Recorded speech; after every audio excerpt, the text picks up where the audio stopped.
নমস্কার বন্ধুরা, বাঙালি রান্নায় সকলকে স্বাগত জানাই। আজ আবারও চলে এসেছি নতুন একটি ভিডিও নিয়ে। পুরো ভিডিওটা আপনারা দেখতে থাকুন, আশা করি আপনাদের ভালো লাগবে।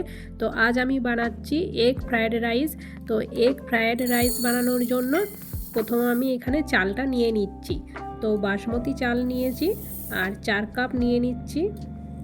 তো 4 কাপ বাসমতি চাল আমি নিলাম। এরপর চালটাকে জল দিয়ে ভালো করে ধুয়ে নিতে হবে। তো 3-4 বার ভালো করে চালটাকে কিন্তু ধুয়ে নিতে হবে, পরিষ্কার করে হালকা হাতে প্রেস করে একটু ধুতে হবে।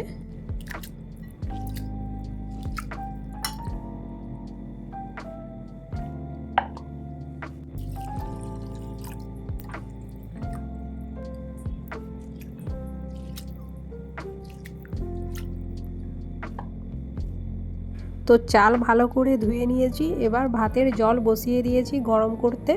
জলের মধ্যে দিয়ে দিচ্ছি অল্প লবণ আর দিচ্ছি সাদা তেল। তো 2 চামচের মতো দিলাম সাদা তেল। ধুয়ে নেওয়ার পর তো চালটা এবার জলের মধ্যে দিয়ে দিচ্ছি। জলটা গরম হয়ে গেছে। অনেকেই আছেন চাল ধুয়ে নেওয়ার পর 1 ঘন্টা বা আধা ঘন্টার মতো চালটাকে ভিজিয়ে রাখে। তো আমি আর ভিজিয়ে রাখলাম না, ধুয়ে নেওয়ার পর আমি গরম জলের মধ্যে দিয়ে দিচ্ছি। 5 থেকে 10 মিনিটের মতো একটু ভালো করে ফুটিয়ে নিলেই দেখবেন খুব সুন্দর ভাত হয়ে যাবে। আবার খুব বেশি গলানো চলবে না, ভালো করে দেখে নামিয়ে নিতে হবে সময় মতো। ভাত বসিয়ে দিলাম, এবার এটা ফুটতে থাক। আর আমি এই দিকে যা সবজি লাগবে কেটে রেডি করে রেখেছি। কিছুটা পরিমাণ মটরশুঁটি ছাড়িয়ে রেখেছি আর বিনস এখানে কুচি করে কেটে নিয়েছি। গাজরটাও আমি কুচি করে কেটে রেখেছি, বাঁধাকপি আর কিছুটা পরিমাণ লাগবে পেঁয়াজ কলি। তো অল্প পেঁয়াজ কলি আমি এখানে কেটে রেখেছি।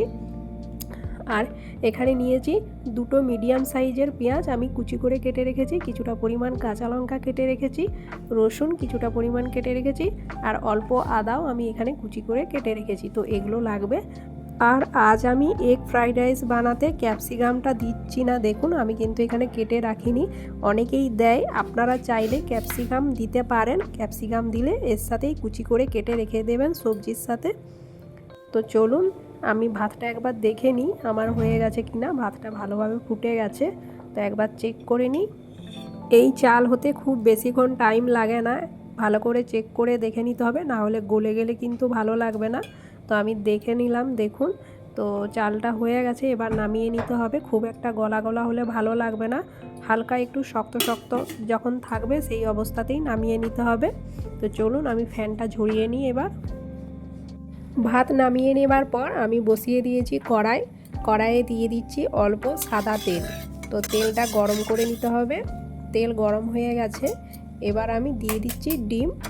তো এগ ফ্রাইড রাইস বানানোর জন্য ডিম তো লাগবে। তো প্রথমে ডিমটাকে এইভাবে দিয়ে দিতে হবে কড়াইয়ে।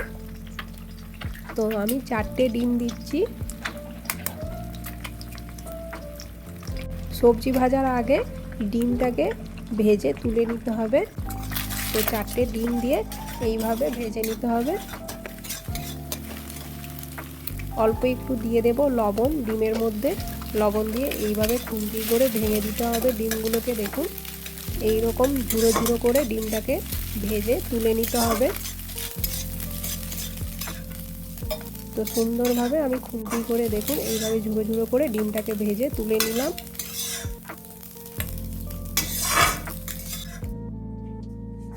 ডিম ভেজে নেবার পর এবার কড়াইয়ে দিয়ে দিচ্ছি সাদা তেল। তো সবজিটা ভেজে নিতে হবে। তো প্রথমে দিলাম রসুন কুচি। রসুনটা প্রথমে তেলের মধ্যে দিয়ে দিতে হবে। রসুন দেওয়ার পর দিয়ে দিতে হবে আদা কুচি। রসুন আর আদা হালকা করে প্রথমে ভেজে নিতে হবে। রসুন আদা হালকা ভাজা হয়ে এলে এবার দিয়ে দিতে হবে পেঁয়াজ কুচি। পেঁয়াজটা দিয়ে হালকা করে একটু নাড়াচাড়া করে নিতে হবে। এবার দিয়ে দিচ্ছি সবজিগুলো। তো গাজর আর বিনস প্রথমে দেব।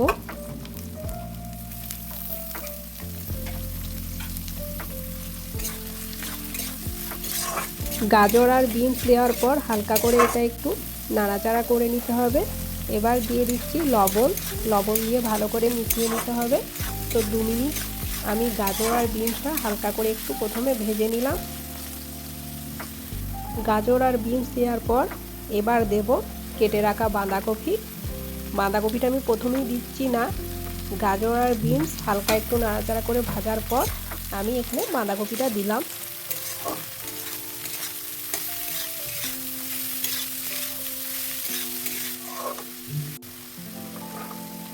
মটরশুঁটি এখনও দেওয়া হয়নি, তাই মটরশুঁটিটা দিয়ে দিলাম।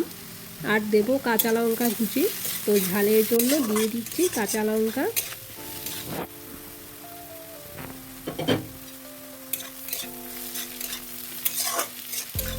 দেখেই বোঝা যাচ্ছে যে সবজিটা ভাজা হয়ে এসছে। এবার এতে দিয়ে দিচ্ছি সয়া সস। 2 চামচের মতো সয়া সস দিলাম। সয়া সস দেওয়ার পর ভালো করে সবজির সাথে এইভাবে নাড়াচাড়া করে মিশিয়ে নিতে হবে।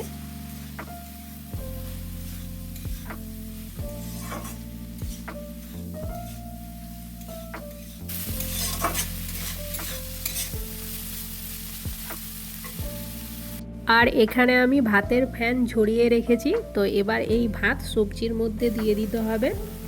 তো আমি ভাতটা দিয়ে দিই সবজির মধ্যে।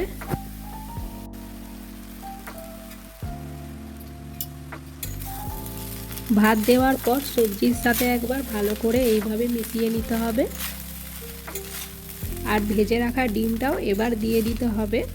তো যে ডিমটা আমি ভেজে তুলে রেখেছিলাম ওটা এখন এতে মিশিয়ে দিচ্ছি।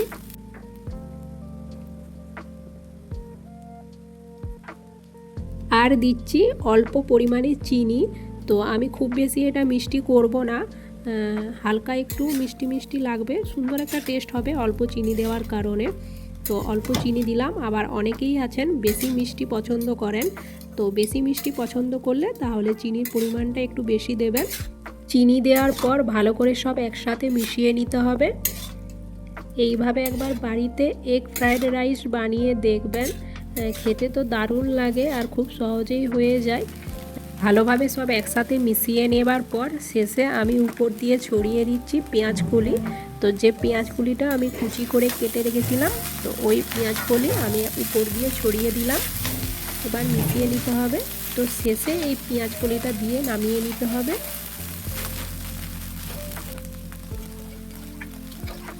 বন্ধুরা দেখুন, আজকের এই এগ ফ্রাইড রাইস কিন্তু দারুণ হয়েছে, একেবারে ঝরঝরে। চালগুলো কিন্তু খুব সুন্দর ঝরঝরে হয়েছে আর খেতেও দারুণ লাগবে।